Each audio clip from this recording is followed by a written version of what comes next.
Previously on Brotherhood Diaries. Rome is 3 times the size of Florence, so it made sense for us to introduce the horse in the city. As a player, you totally get to customize your own assassin. With this, the player will have some pretty kick-ass allies to help him fight the Borgia. The papal troops march across the countryside, conquering the cities of Italia one by one. Only Ezio Auditore da Firenze stands between the Templars and his brilliant, ruthless general, Cesare, and his ambition. Welcome to Assassin's Creed Brotherhood Diaries. In Assassin's Creed Brotherhood, Ezio is facing his toughest foe ever. Cesare Borgia is the perfect nemesis. And basically, he can do whatever he pleases. He's got unlimited resources, being the general of the papal armies. He's really, really ruthless, and truly Ezio's biggest challenge to date. To unite Italia, I must have every institution under my control. He's trying to take over the whole country and unite it under the Templars.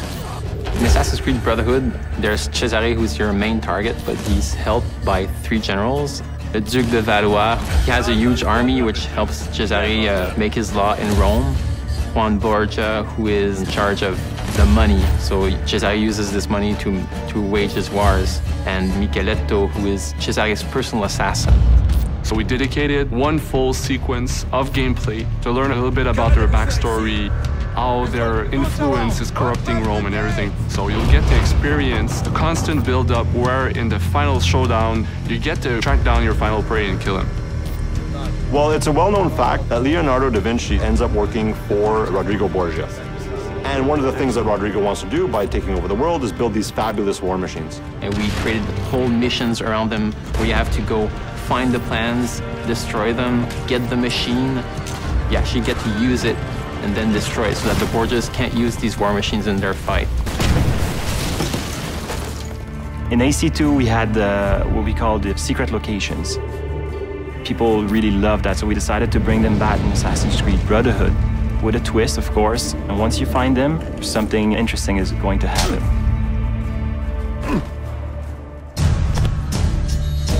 And then there's gadgets like crossbow that I've wanted to use since AC1. Now we have it in the game with upgrades on it. There's also the parachute, which is based off one of Leo's drawing that will permit you to glide if you jump from high enough buildings.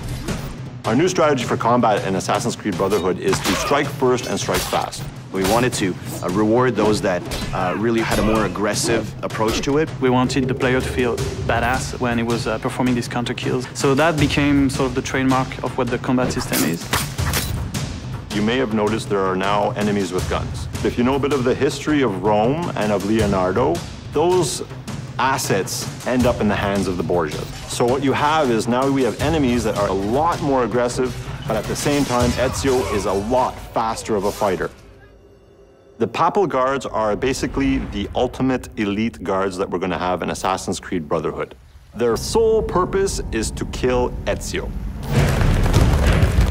They're super brutes, they're super agile, they'll sucker punch you all the time, they'll have 2 people hit you at the one time. So they have the best of all the other archetypes. So it's all about mastering not only the combo system, but also mastering your defensive strategy and your offensive strategy as well. The coolest move I've seen is this extremely violent move with both the sword and the gun. Once you have it in your hands, it's something unbelievable. It's really fast-paced, it's really visceral. Basically, you get to kill somebody with a sword, and then you get to shoot his head with a gun. That's pretty violent. Next on the Brotherhood Diaries. You're going to go to a harbor in Naples. You're going to experience an entire other country. You're going to get to go to Spain. Another really cool aspect of the multiplayer of Assassin's Creed Brotherhood is the fact that now that it's the person that you're chasing, it's a lot more unpredictable, and they're a lot smarter than any AI that you can ever make.